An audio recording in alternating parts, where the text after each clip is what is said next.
Well, welcome everyone to the Rotary Club of Des Moines' last meeting in November.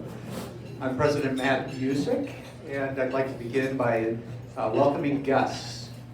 So if each of you can please stand as I call your name, that'd be great.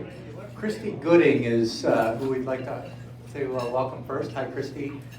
Christy is an Associate Vice President of Corporate Communications at F&G Insurance, and here is a guest of Kathy Cody.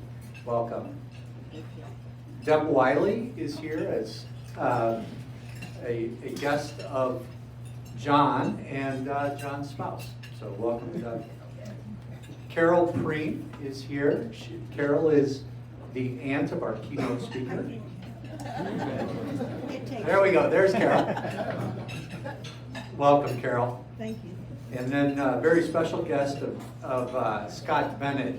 Irina Shusko is an 18-year-old Ukrainian refugee who left with her mother as the war just started. So welcome. We're glad to have you here, Irina.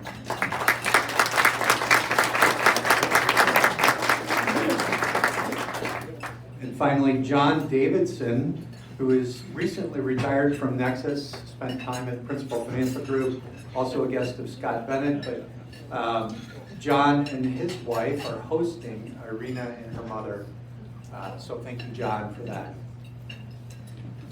A reminder,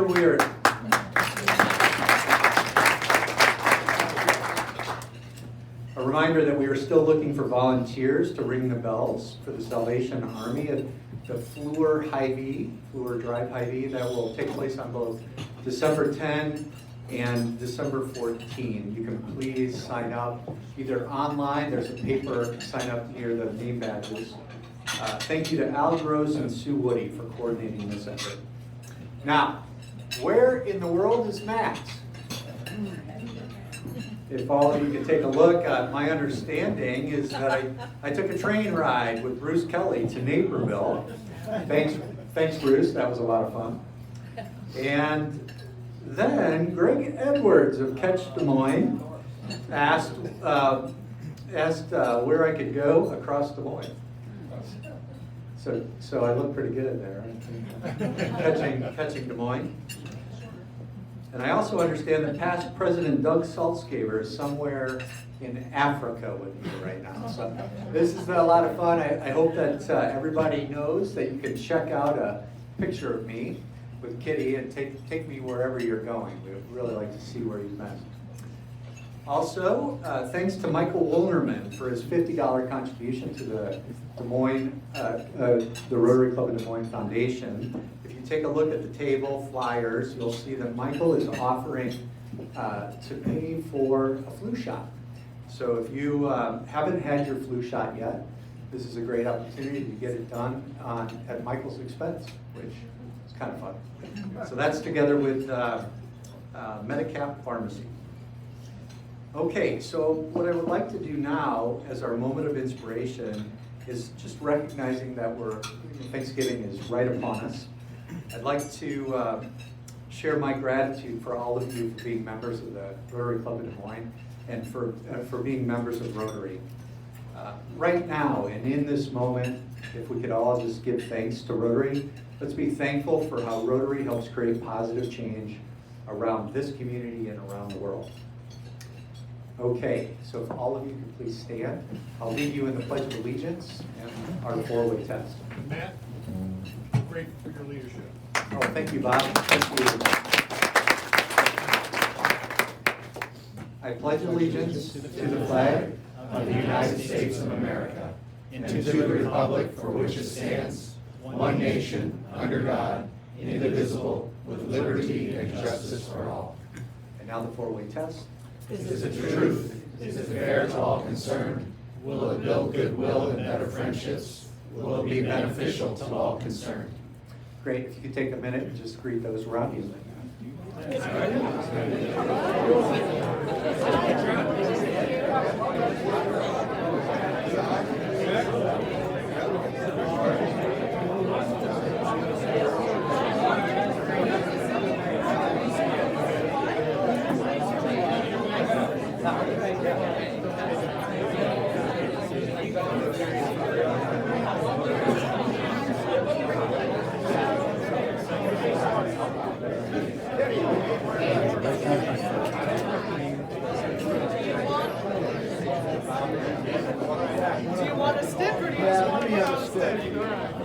Okay,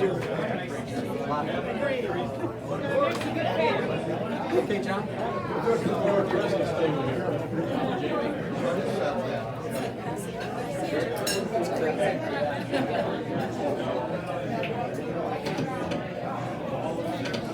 We are graced by the presence of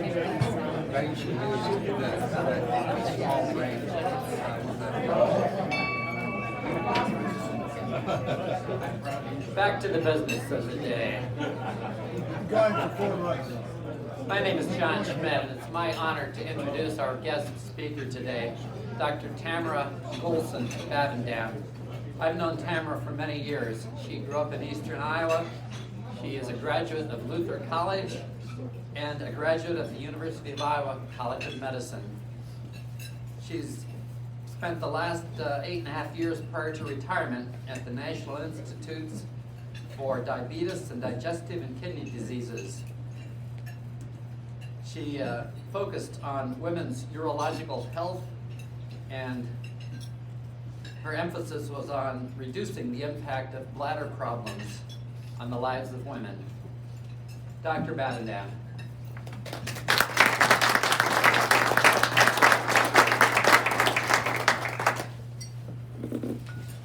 Thank you. It's really a great pleasure to be here, and I'm very grateful in the spirit of gratitude to be able to share this journey with you. And I'm used to speaking, but I usually speak about bladders, so this is a little bit different. My life is a bit of an unexpected journey. I never intended to leave Iowa, but I ended up living in Los Angeles, Seattle, Philadelphia, New York City, and Washington, D.C. I retired to Nashville, where my only son lives. So, but this that I'm going to speak with you about today is really a journey that just occurred in September. It started in April of this year, and I'm really hopeful that at the end of this meeting, you, as the Rotary, will want to explore partnership with the Krakow Rotary to assist Ukraine and its refugees. And that perhaps the ripple effect of this presentation will identify individuals that want to take their own journey, turning helplessness into action, because that's kind of what it was for the 4 of us women that took this journey. So how did this happen? Teresa was from Spartanburg, South Carolina, grew up in Poland. She's a physician. She came to the United States, but in March of 2022, after the war broke out, she decided to go to Krakow to see what she could do to help with the influx of refugees from Ukraine. She came back and gave a talk at the Spartanburg Ski Club, and my friend Kay heard that talk and was very inspired by the talk. And Teresa says, why don't you come with me when I go back in September? So my friend Kay calls me and says, why don't you go with me to Krakow in September? And I said, well, there's a war next door. And then I was like, well, they're living with the war. I mean, I certainly can, from my position of privilege, take this risk and go. And then I told a friend of mine about it, Aunt Mary in Washington, D.C., and she decided to go as well. So there literally are 4 women. We really did not have much sense of what we were going to be doing. We felt comfortable because Teresa spoke Polish and had a sense of how to, from what she accomplished in March, how to do this. We had bi-weekly Zoom meetings. We got our lodging and flights. We decided to fundraise, decided to establish a blog so the people that donated could sort of follow us along on this journey. We needed to figure out how to manage the money from the fundraising, because we've never, any of us, done anything like this. And so we opened a bank account. We thought we didn't want people sending us money. So anyway, so we just sort of figured it out. Every 2 weeks we came up with a new step. We really had no idea how successful our fundraising campaign was going to be. Teresa said the money goes really much farther in Poland than it does here, so you don't have to raise all that much money.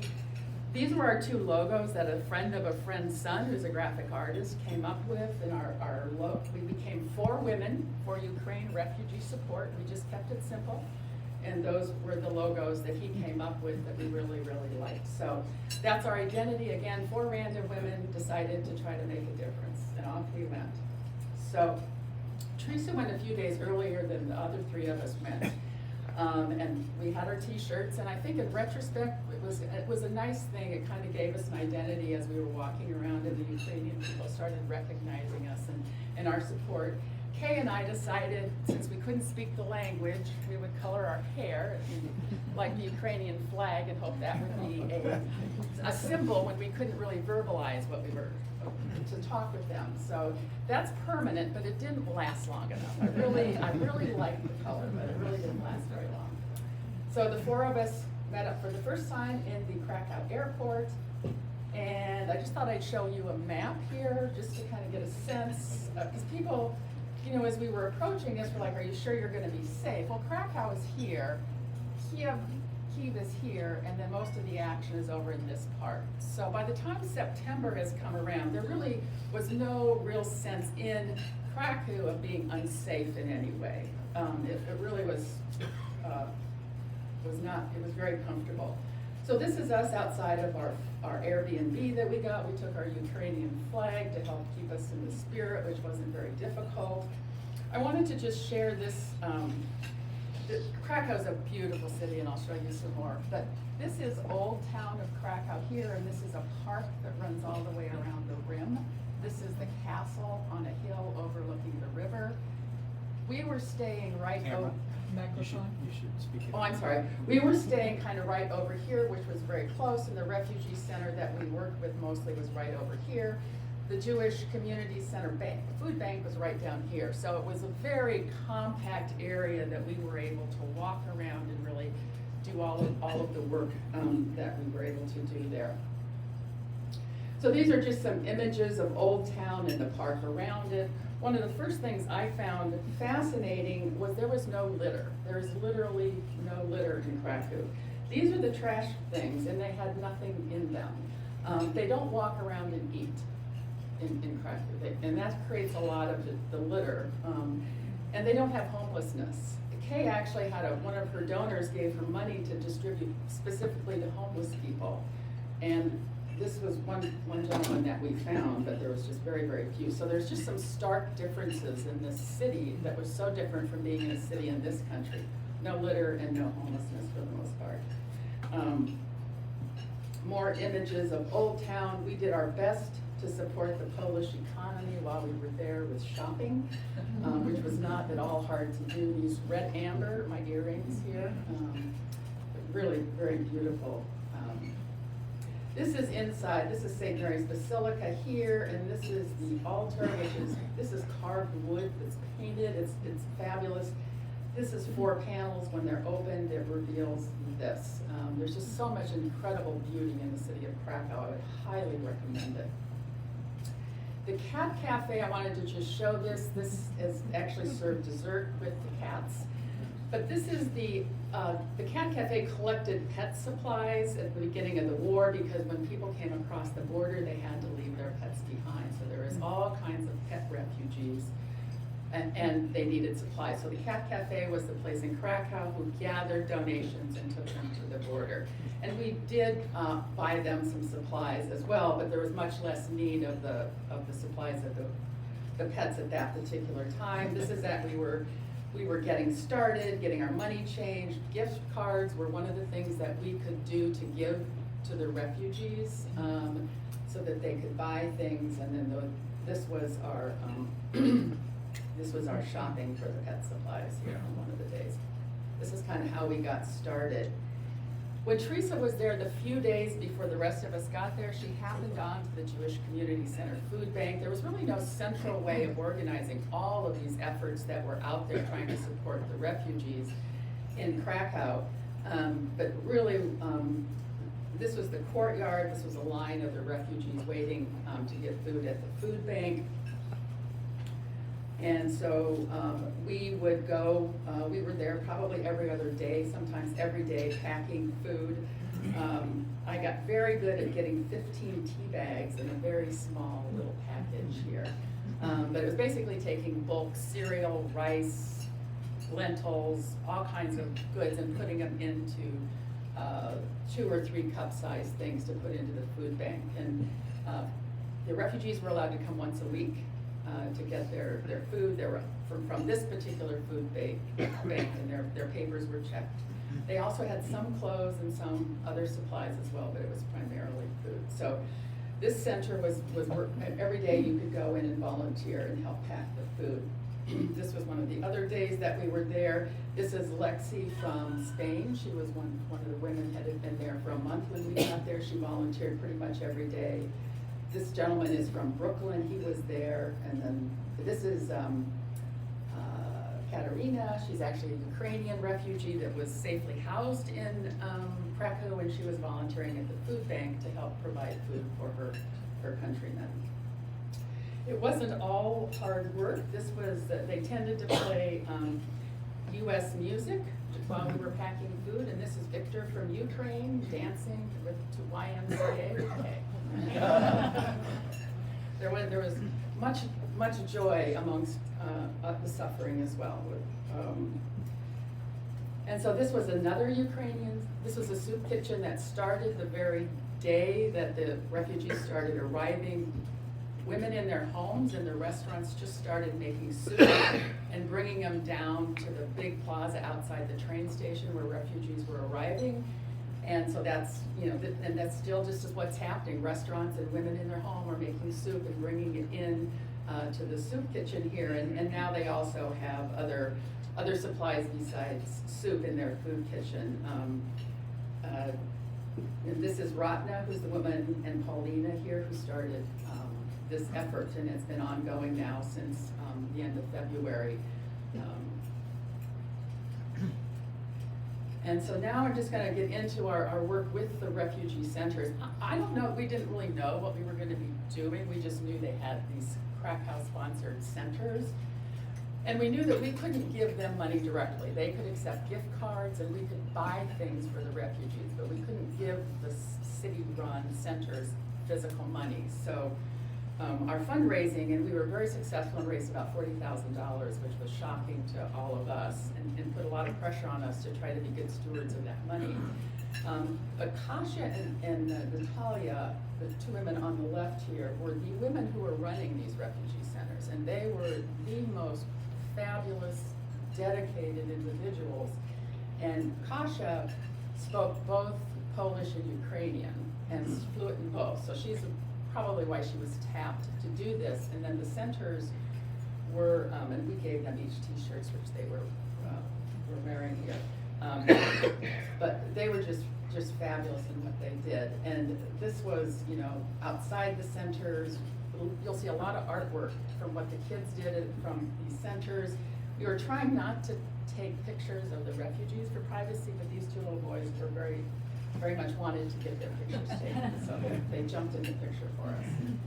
So this is the first refugee center, and this is in an old infectious disease hospital. The rooms are very small, and this was, basically each person had a cot, and their personal space was whatever space they might have on the wall or under the cots. And they did have washer dryers, etc., but they, clothes racks out in the hallways to help dry their clothes. This is the second refugee center, which was a floor of an office building.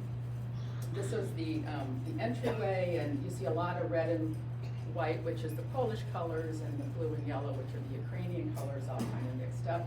This is a map that showed where the refugees were from in this center.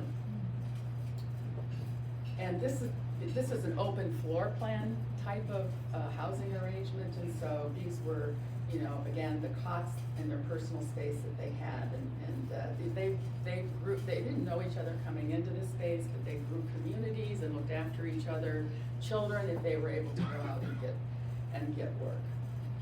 Again, some of the artwork from the children. And this was an opportunity. This was a mixture of Ukrainian and Polish people as we were listening and trying to talk with them about what we could do best with our funds to help meet their needs. It was really interesting, one of the most, and I get choked up when I say this, but the women from Ukraine said they didn't really want things. They wanted to know the world was recognizing them as heroes. For what their husbands and sons were sacrificing to hold back on Putin, and that was just so amazing, to me, that's really, they wanted to know the world recognized what they were doing. And so once we kind of had a sense and gotten acquainted with everything, we did our shopping, and We bought movie tickets so the refugees could go with their families to see movies. We got tickets to a water park so they could, could go and have some fun. We actually got tickets actually for the staff for the Polish people that were staffing these centers to help enjoy themselves a little bit. They really had just really given up their lives in support of the refugees. And so we did a lot of shopping. Auchan is sort of like their target. And our first shopping trip, the woman who checked us out didn't realize there was a 4,000 zloty limit, and the cash register stopped working. And so we actually had to run everything back through when we broke the limit on that. So, but at any rate, we had great fun. They needed winter clothing, so we really just stocked up on winter clothing while we were there. Boots, hats, everything that we could. We used taxis in order to get the supplies, back to the refugee centers.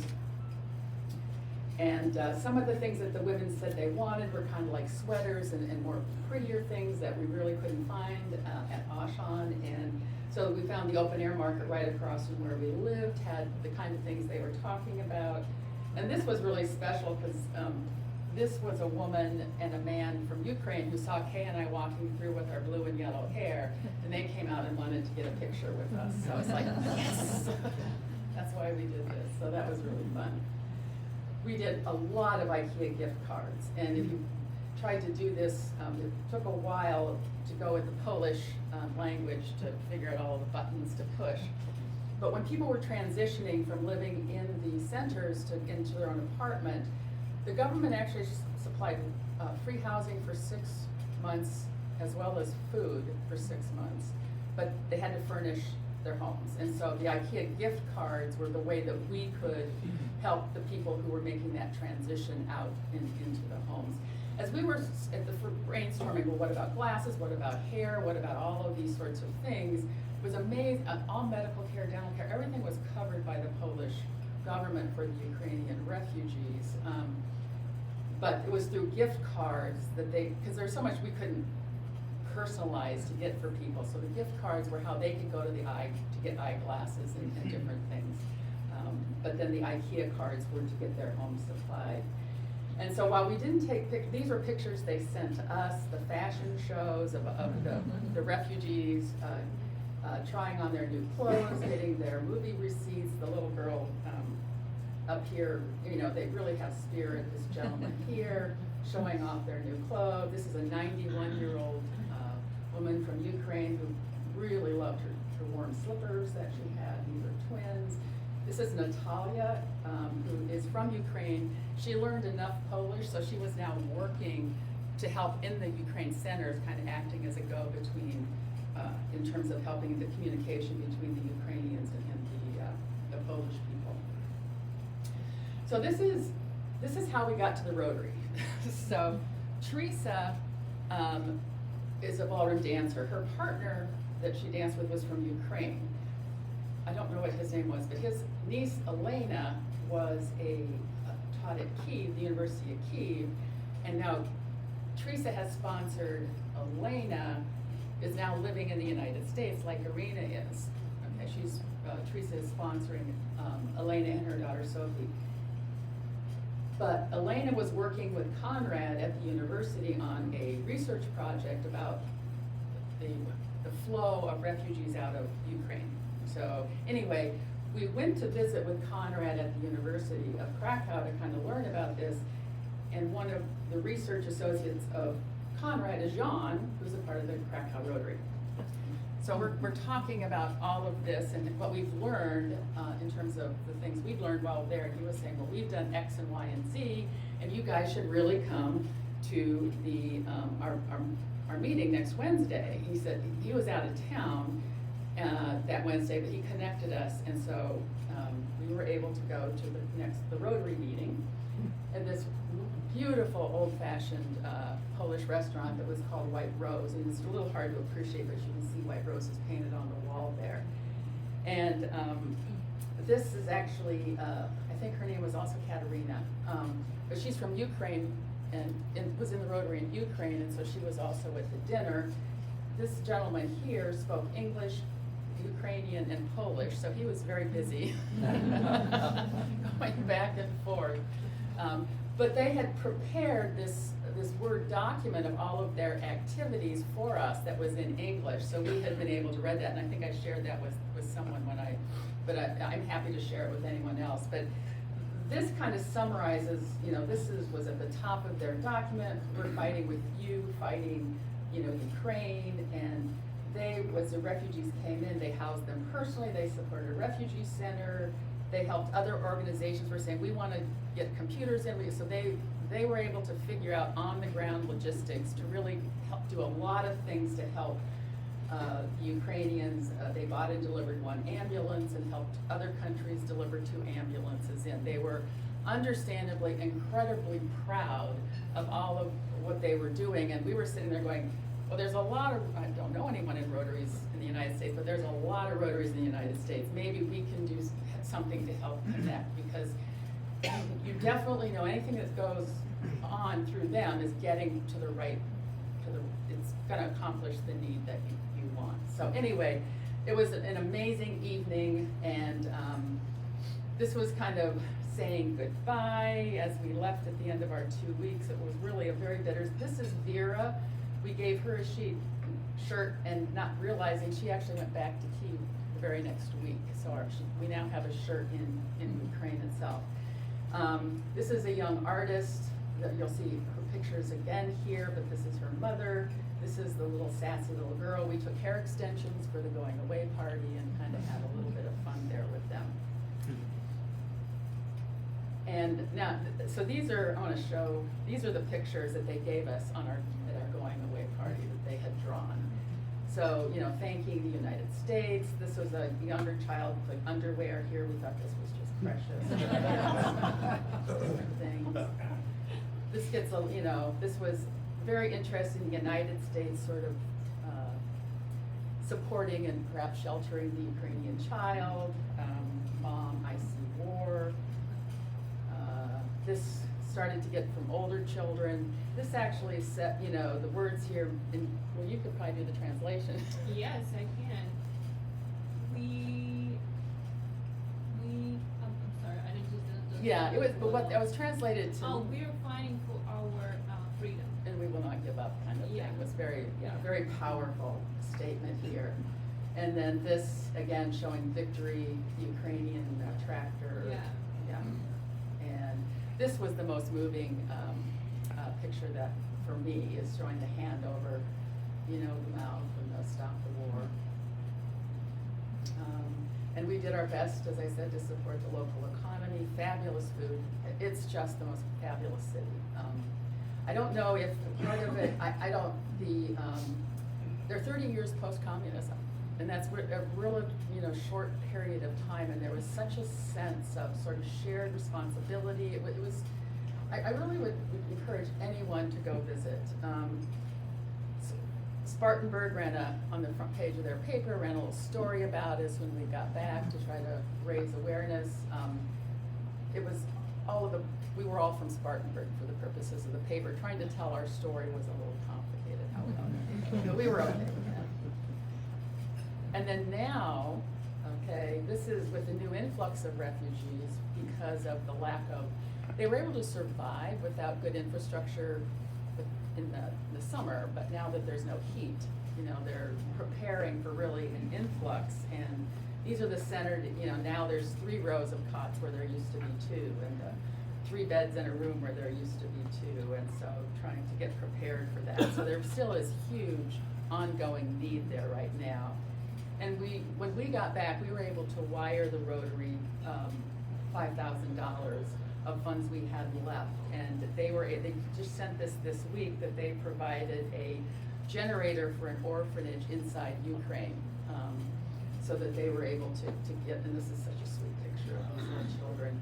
And then this is the food bank, the soup kitchen here. So this tells you this is Polish and this is Ukraine.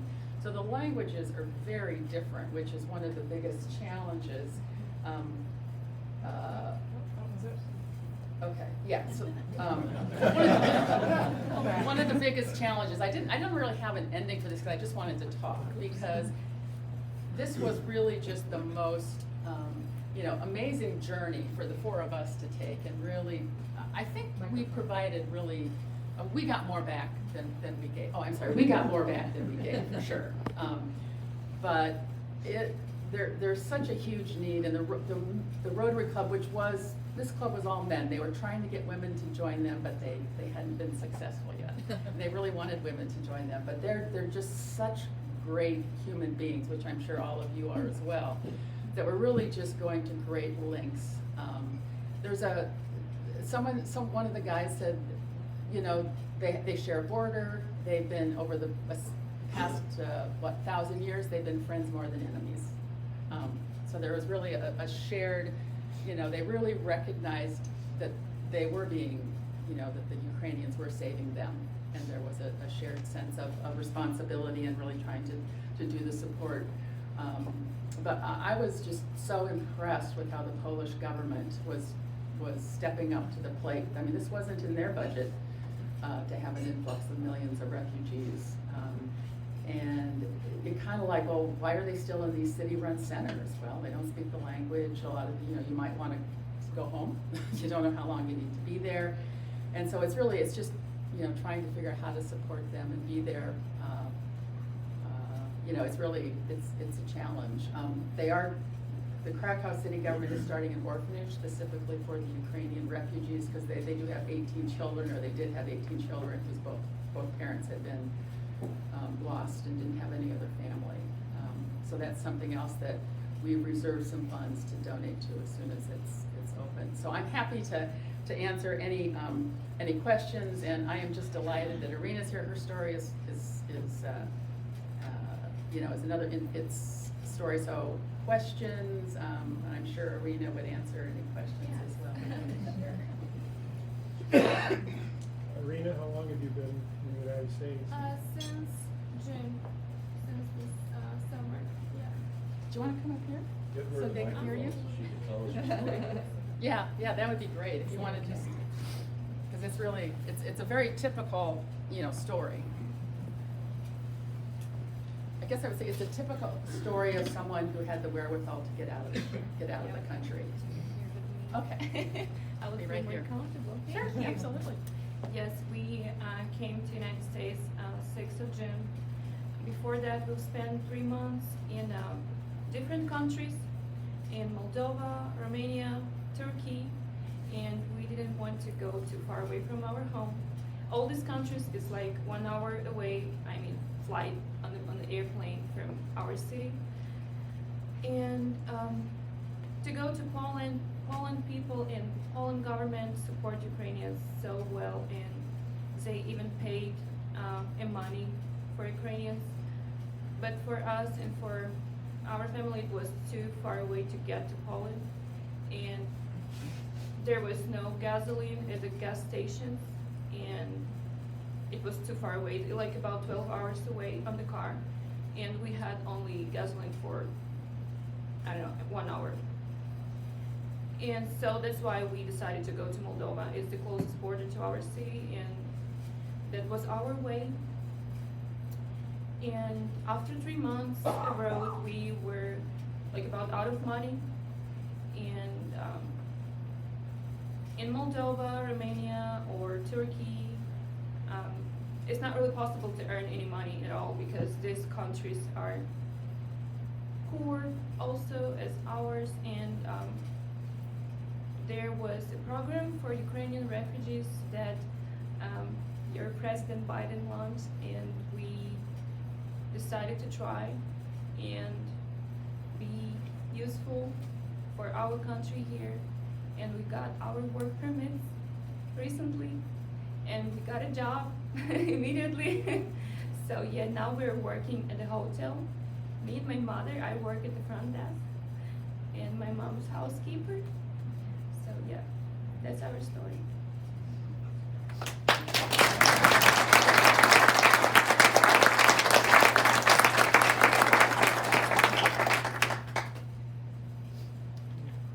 Any questions for either Irina or?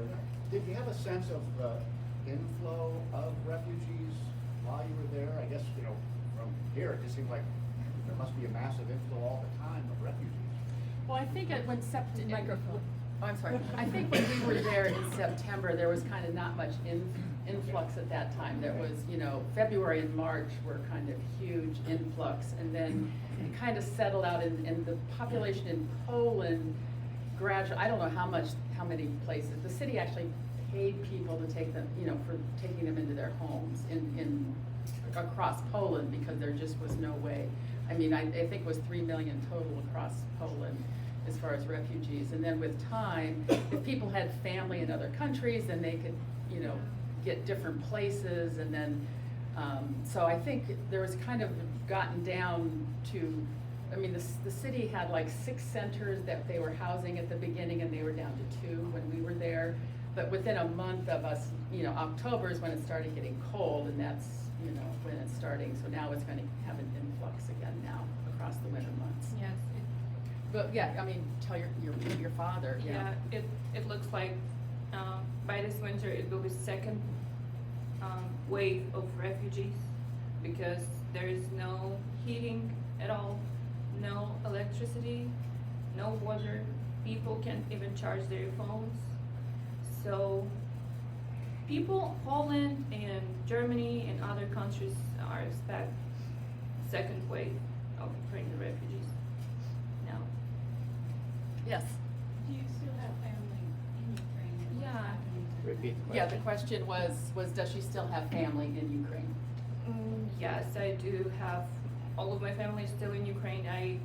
Here only my mother and I.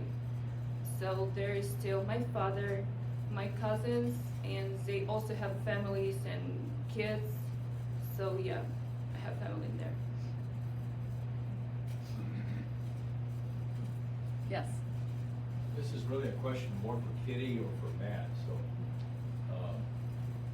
and I don't read the Rotary magazine cover to cover every month, okay, so, I'll put some money in the cover, here's still what it costs. What is Rotary International thinking or doing? There was a little tiny city in Ohio that donated an ambulance, which was wonderful.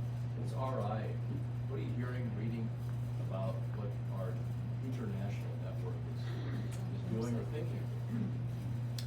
Becky? I can answer a tiny bit of that. When we did our visit with the Wanna come club, use we were in San Jose, and San Jose jumped in that club right away and started doing funds and doing a lot of things to benefit Ukraine.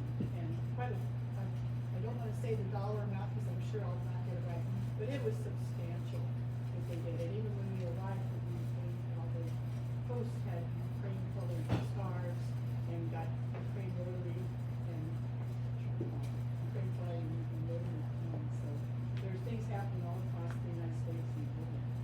The General Secretary of Rotary International is from Ukraine, Okay. John Hewitt, so there is a lot of work going on at the international level for Ukraine. Thank you.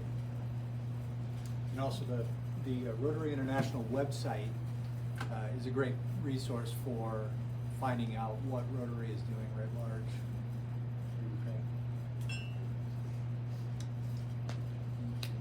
John, you had a- Talk about language issues. Did most people speak English, or did you have to rely on the member who spoke Polish? Most of the younger people, the question had to do with the language spoken in Poland. Most of the younger people speak reading English, is different than speaking it, but they understood what we were saying. Sometimes it was a little bit hard. The older people was hit and miss, but like menus were all Polish and English. I mean, you really could go there without speaking Polish. I just started doing Duolingo Polish. Which I wish I had done before I went now, because it's pretty good, and I can do widzenia. That's goodbye. Proszę is please. Anyway, but yes, you can get along very nicely there without speaking Polish. Marina? Glory to Ukraine. Thank you. Heroям слава. Thank you so much.